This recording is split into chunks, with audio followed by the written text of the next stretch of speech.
Oke, mari kita langsung ke intinya. Hari ke-23, Minggu 22 Maret 2026. Ini bukan lagi sekedar konflik regional. Di hari inilah, dunia berhenti berpura-pura. Permainan catur strategisnya selesai. Sekarang, kita semua berdiri di tepi jurang, menatap lurus ke bawah, ke arah potensi keruntuhan ekonomi dan militer skala global. Jadi apa saja yang akan kita bedah? Ada 6 fase krusial yang terjadi di hari penentuan ini. Kita mulai dari ultimatum 48 jam yang jadi pemicu segalanya, lalu kita lihat bagaimana Iran melakukan sebuah skakmat infrastruktur yang mengerikan. Ada juga badai api di atas gurun, runtuhnya mitos sistem pertahanan barat yang katanya tak terkalahkan, panah terakhir yang dimiliki Amerika, dan akhirnya, endgame di Selat Hormuz. Mari kita mulai. Nah, semua kekacauan ini pemicunya satu, sebuah ultimatum yang lahir bukan dari kekuatan, tapi dari sebuah keputusasaan strategis yang luar biasa di Washington. Dan inilah dia, pemicunya datang lewat sebuah cuitan. Presiden Donald Trump mengeluarkan perintah yang menyalakan jam hitung mundur global. Tentu saja, pertanyaannya bukan apa ancamannya, tapi mengapa.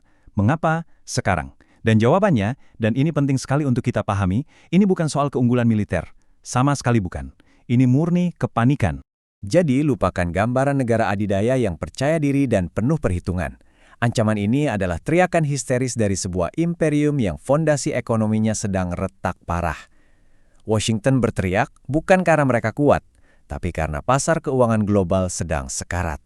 Lihat angka ini, $113,44. Itu harga per barel minyak Brent. Angka ini bukan cuma statistik, ini adalah gempa bumi ekonomi. Semua biaya logistik, ongkos produksi, bahkan harga pangan di meja Anda, semuanya terikat pada angka ini. Di titik ini, pasar energi dunia benar-benar berada dalam kepanikan penuh. Tapi masalahnya lebih dalam dari sekedar harga minyak. Ini dia, angka yang membuat para bankir di Wall Street tidak bisa tidur, 5%. Ini adalah imbal hasil atau yield dari surat utang 10 tahun pemerintah Amerika. Anggap saja ini denyut jantung ekonomi AS. Kalau sampai menyentuh 5%, itu artinya serangan jantung. Pasar saham bisa kolaps, resesi jadi kepastian. Jadi ultimatum Trump tadi, itu bukan manuver militer. Itu adalah defibrilator darurat untuk mencegah kiamat ekonomi di kandang sendiri. Oke, jadi Washington sedang panik. Tapi apa respons Teheran? Nah, ini yang mengubah segalanya. Mereka tidak membalas dengan ancaman yang sepadan. Tidak, mereka merespons dengan ketenangan yang, jujur saja, sangat mengerikan. Mereka tidak ikut bermain di papan catur yang sama. Mereka membalik mejanya. Coba kita bandingkan. Amerika bilang, kami akan hancurkan pembangkit listrik kalian. Iran menjawab, oh ya, kalau begitu kami akan hapus infrastruktur air, listrik, dan IT seluruh sekutu kalian di Teluk. Ini bukan lagi adu kekuatan militer. Ini adalah ancaman untuk mengembalikan peradaban modern di tengah gurun kembali ke zaman batu. Inilah yang oleh para analis disebut sebagai doktrin baru, kehancuran timbal balik infrastruktur. Coba Anda bayangkan sejenak, apa jadinya kota-kota seperti Dubai, Doha, atau Riyadh tanpa listrik dan tanpa air bersih? Di tengah gurun, kilang desalinasi berhenti, AC mati, internet lenyap, transaksi perbankan berhenti. Dalam hitungan jam, kota-kota metropolis itu menjadi tidak layak huni. Ini adalah strategi penyanderaan eksistensial. Dan jangan kira ini gertakan sambal. Mereka merilis daftar targetnya secara publik. Ini bukan target militer, ini adalah jantung peradaban Teluk. Pabrik desalinasi terbesar di Saudi, pembangkit nuklir di UEA, pusat listrik di Qatar dan Kuwait. Pesannya sangat jelas, sangat brutal. Kalau pangkalan kalian dipakai untuk menyerang kami, maka kota kalian akan mati kehausan dalam kegelapan. Untuk membuktikan mereka serius, Iran tidak menunggu jawaban. Mereka langsung beralih dari kata-kata ke, badai api. Operasi Janji Sejati 4 dilancarkan. Sebuah unjuk kekuatan rudal dan drone yang masif, dirancang untuk menunjukkan bahwa ancaman mereka sangat-sangat nyata. Lihat data intelijen ini. Gelombang 73 dan 74 menghantam target-target militer dan strategis paling vital di Israel. Dan perhatikan senjatanya. Ini bukan roket biasa. Ini Fatah, rudal hipersonik. Ini Qadr, Emad Khorramshahr 4. Ini adalah arsenal paling canggih Iran, dirancang untuk presisi dan daya hancur maksimal. Mereka tidak sedang main-main. Dan dampaknya? Seketika. Brutal. Laporan lapangan awal menyebutkan lebih dari 200 personel tewas dan terluka hanya dalam beberapa jam pertama.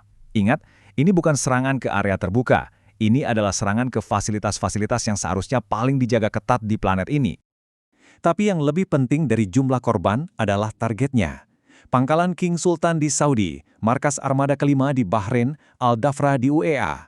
Ini adalah pilar-pilar kekuasaan Amerika di Timur Tengah. Selama puluhan tahun, tempat-tempat ini adalah zona terlarang, simbol kekuatan yang tak tersentuh. Hari itu, mereka menjadi target sah. Simbol hegemoni berubah menjadi simbol kerentanan.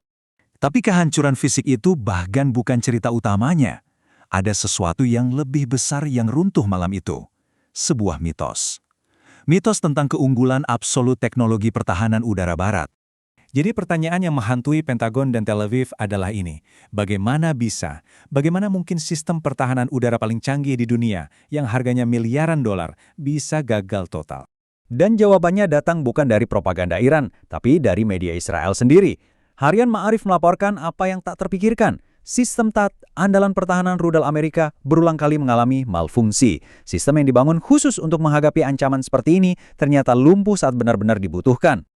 Penilaian dari lapangan bahkan lebih belak-belakan. Sistem THAAD dan Iron Dome dalam menghadapi serangan saturasi rudal balistik dan drone canggih Iran, performanya tidak lebih baik dari besi tua.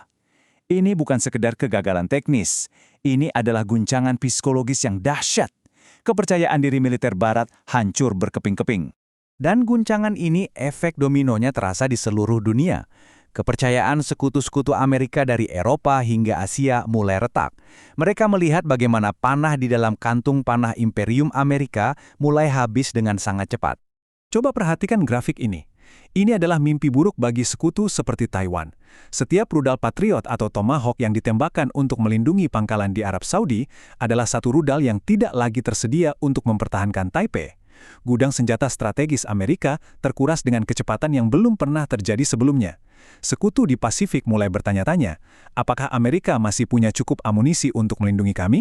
Di tengah krisis militer ini, muncul krisis politik dan moral.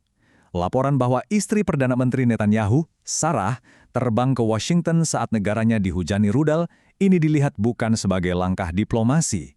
Ini adalah sebuah simbol kepemimpinan yang melarikan diri sementara rakyatnya bersembunyi di bunker. Sebuah pukulan telak bagi moral bangsa.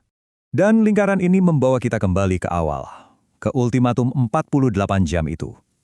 Jam terus berdetak tanpa henti.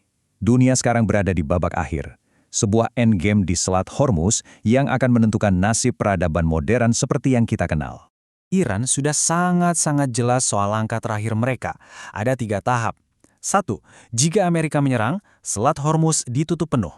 2. Selat itu tidak akan dibuka kembali sampai semua kerusakan di Iran diperbaiki sepenuhnya. Dan 3. Konsekuensinya, kiamat energi global.